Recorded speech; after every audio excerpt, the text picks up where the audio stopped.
ಬಾಂಗ್ಲಾ ಜನ ಇದ್ದಕ್ಕಿದ್ದಂತೆ missing case ಸದ್ಯ ವಿಶ್ವದಾದ್ಯಂತ ಹಾಟ್ ಟಾಪಿಕ್ ಆಗಿ ಬದಲಾಗ್ಬಿಟ್ಟಿದೆ. ಇಷ್ಟಕ್ಕೂ ಬಾಂಗ್ಲಾ ಜನ ಏನಾದ್ರು, ಎಲ್ಲಿಗೆ ಹೋದ್ರು, ಏನಾದ್ರೂ ಕಿಡ್ನಾಪ್ ಆಗ್ಬಿಟ್ಟಿದ್ರಾ ಇಂಥ ನೂರಾರು ಪ್ರಶ್ನೆಗಳು ಸದ್ಯ ಎಲ್ಲರ ತಲೆಯೊಳಗೆ ಹೊಕ್ಕಿ ಕೊರೆಯೋಕೆ ಶುರು ಮಾಡಿಬಿಟ್ಟಿದೆ.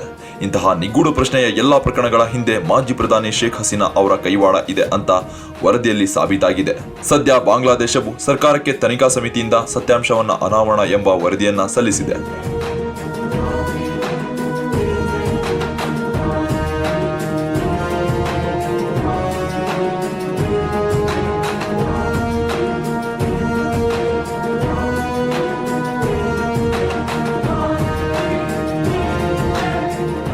ಬಾಂಗ್ಲಾದೇಶದಲ್ಲಿ ಮಧ್ಯಂತರ ಸರ್ಕಾರ ತಯಾರಿಸಿರುವ ಮಧ್ಯಂತರ ವರದಿಯನ್ನ ಸಲ್ಲಿಸಿದ್ದು, ಈ ವರದಿಯಲ್ಲಿ ಅಂತದ್ದೇನಿದೆ, ಯಾವ ವಿಚಾರಗಳು ಅಡಗಿವೆ ನೋಡೋಣ ಬನ್ನಿ. ಈ ವರದಿಯ ಪ್ರಕಾರ ಬಲವಂತದ ಕಿಡ್ನಾಪ್, ಚಿತ್ರಹಿಂಸೆಯೂ ಸೇರಿದಂತೆ ಹಲವು ಹತ್ಯೆ ಪ್ರಕರಣಗಳಲ್ಲಿ ಮಾಜಿ ಪ್ರಧಾನಿ ಶೇಖ್ ಹಸೀನಾ ಅವರ ಕೈವಾಡ ಇರುವುದು ಗೊತ್ತಾಗಿದೆ.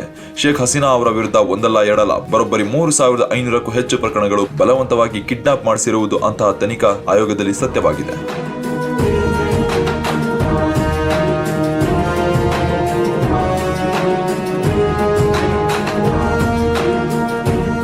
ಶೇಖ್ ಹಸೀನಾ ಅವರು ಬಲವಂತ ನಾಪತ್ತೆ ಪ್ರಕರಣದಲ್ಲಿ ಬಹುಮುಖ್ಯ ಪಾತ್ರ ವಹಿಸಿದ್ರು ಅಂತ ಆಯೋಗದ ಪುರಾವೆಗಳು ತಿಳಿಸುತ್ತಿವೆ ಅಂತ ಮಧ್ಯಂತರ ಸರ್ಕಾರದ ಮುಖ್ಯ ಸಲಹೆಗಾರ ಮೊಹಮ್ಮದ್ ಯುನೂಸ್ ಕಚೇರಿಯು ತಮ್ಮ ಪ್ರಕಟಣೆಯಲ್ಲಿ ಬಹಿರಂಗ ಮಾಡಿದೆ.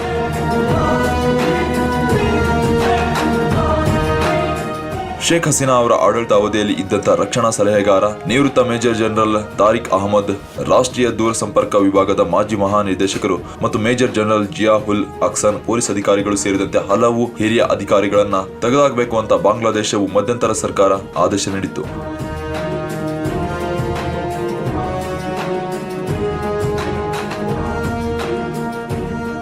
ಜನರ ನಾಪತ್ತೆ ಪ್ರಕರಣದಲ್ಲಿ ಶೇಖ್ ಹಸೀನಾ ಅವರು ಪ್ರಮುಖ ಸೂಚನೆಗಳನ್ನ ನೀಡ್ತಿದ್ರು ಅಂತ ಹೇಳೋಕೆ ಸಾಕ್ಷಿಗಳು ಸಿಕ್ಕಿದ್ದು, ಸೇನಾ ಅಧಿಕಾರಿಗಳು, ಪೊಲೀಸ್ ಅಧಿಕಾರಿಗಳು ಈಗಾಗಲೇ ಪರಾರಿಯಾಗಿ ತಲೆಮರೆಸಿಕೊಂಡಿದ್ರು. ಇನ್ನು ಆಗಸ್ಟ್ 5ರಂದು ವಿದ್ಯಾರ್ಥಿಗಳ ಸಂಘಟನೆಗಳಿಂದ ಹೋರಾಟವು ತೀವ್ರವಾಗಿ ನಡೆಯುತ್ತಿದ್ದಂತೆ, ಶೇಖ್ ಹಸೀನಾ ಅವರ ಆಡಳಿತವು ಕೊನೆಯದಾಗುತ್ತಿದ್ದಂತೆ, ಹಸೀನಾ ಅವರ ಆಡಳಿತವು ಅಂತ್ಯವಾಗ್ತಿದ್ದಂತೆ ಬಹಳಷ್ಟು ಅಧಿಕಾರಿಗಳು ತಲೆಮರೆಸಿಕೊಳ್ಳಲು ಆರಂಭಿಸಿದ್ರು.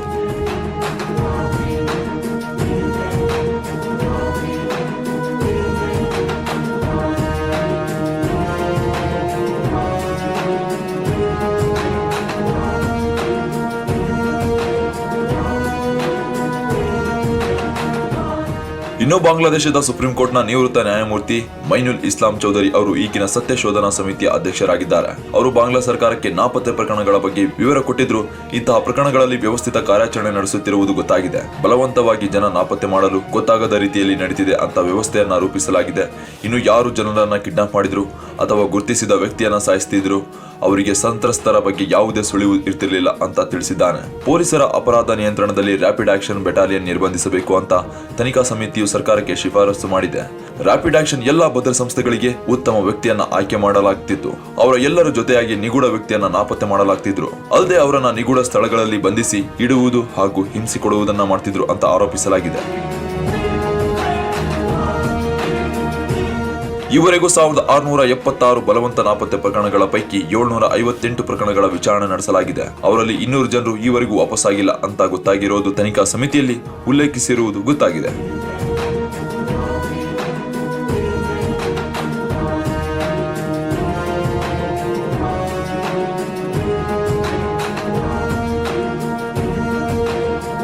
ಕ್ಷಣದ ಸುದ್ದಿಗಳಿಗಾಗಿ ಫ್ರೀಡಂ ಟಿವಿ ಸಬ್ಸ್ಕ್ರೈಬ್ ಮಾಡಿ, ಲೈಕ್ ಮಾಡಿ ಹಾಗೂ ಫಾಲೋ ಮಾಡಿ. ಹೊಸ ಸುದ್ದಿಗಳ ನೋಟಿಫಿಕೇಶನ್ಗಾಗಿ ಬೆಲ್ ಐಕಾನ್ ಮೇಲೆ ಕ್ಲಿಕ್ ಮಾಡಿ.